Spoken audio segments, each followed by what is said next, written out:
Dzień dobry pani Ilono. A dzień dobry, panie Karolu. No słucham pana. Nie, No słucham. wino to co zawsze, nie, wiadomo. Wino i coś jeszcze? Poza tym, jakby był denaturat, No jest denaturat. to denaturat, ale to do lampy jest denaturat. nie? Ja. Oczywiście, do lampy. To wszystko.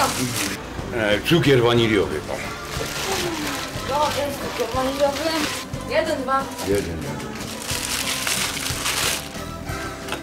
Wszystko będzie kosztowało 5,45. To są odliczone pieniądze.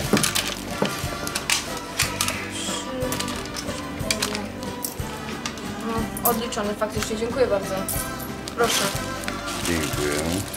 No i niech pan na przyszłość pamięta, żeby zawsze płacić, bo... Ja zawsze pamiętam, jak No, zawsze bo- płacę.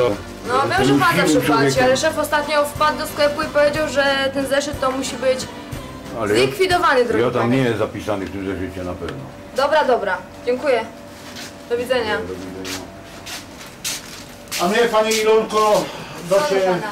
jeden zelter 2-litrowy Ja? i 6 piw. Ja bym tak radziła 6 litrów, a jedno piwo. Obejrzyjcie się, Ferdek Kowal we własnej osobie. Co żeś kupił? A fajne rzeczy same.